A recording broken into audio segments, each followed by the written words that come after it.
राष्ट्रवादी काँग्रेस शरदचंद्र पवार गटाच्या एका वरिष्ठ नेत्याची दिल्लीतील भाजपच्या केंद्रीय नेतृत्वासोबत चर्चा झाल्याचं कळतंय। उद्योगपती गौतम अदानी यांच्या घरी हे दोन्ही वरिष्ठ नेते भेटल्याची एबीपी माझाला वरिष्ठ सूत्रांची माहिती आहे। राष्ट्रवादी काँग्रेस शरदचंद्र पवार पक्षामध्ये सध्या नेत्यांमध्ये दोन मतप्रवाह आहेत। एका गटाचं म्हणणं आहे की आपण भाजपसोबत सत्तेत जायला हवं, तर दुसऱ्या गटाचं म्हणणं आहे आपण राष्ट्रवादी काँग्रेस पक्षासोबत सत्तेत जायला हवं। सध्या पक्षातील दोन मतप्रवाह आणि भाजपच्या केंद्रातील नेतृत्वाची दिल्लीमध्ये झालेली भेट पाहता राष्ट्रवादी काँग्रेस शरदचंद्र पवार पक्षाचा स्वतंत्ररित्या भाजपसोबत जाण्याची अनुकूलता असल्याची माहिती मिळते।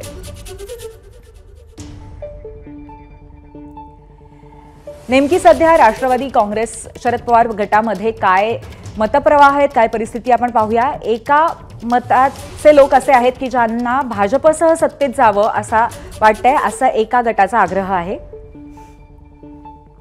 अजित पवारांच्या राष्ट्रवादीसह सत्तेत जावं असा दुसऱ्या गटाचा आग्रह आहे।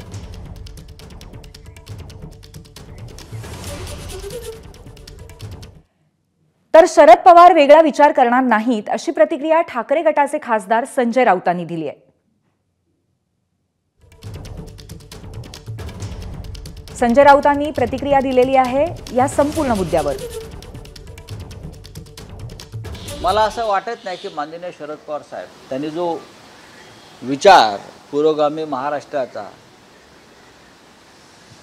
त्यानंतर धर्मांध शक्तीपासून दूर राहण्याचा विचार जो यशवंतराव चव्हाणांपासून आम्ही या महाराष्ट्रामध्ये रुजवण्याचा प्रयत्न केला, अशा विचारांपासून माननीय शरद पवार साहेब दूर जातील आणि हे जे भाजपच्या गोटात सामील झालेले हौशे नवशे गवशे आहेत, घाबरून पळून गेलेले, त्यांच्या नादाला लागून काही वेगळा विचार करतील याच्याविषयी माझ्या मनामध्ये म्हणजे अजिबात करणार नाही।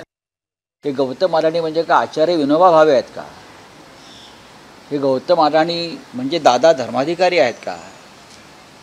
हे गौतम अडाणी म्हणजे जमनलाल बजाज आहेत का? हे गौतम अडाणी म्हणजे सन्माननीय आदरणीय यशवंतराव चव्हाणजी आहेत का, की जे या राजकारण्यांच्या गटातटामध्ये मध्यस्थता करून महाराष्ट्राला पुढे नेण्याचं काम करतायत? काय आहे, एक उद्योगपती जो नरेंद्र मोदींचा मित्र आहे आणि मित्र म्हणून हा महाराष्ट्र आणि देश लुटण्याचा प्रयत्न करतोय म्हणून देशामध्ये गोंधळ सुरू आहे।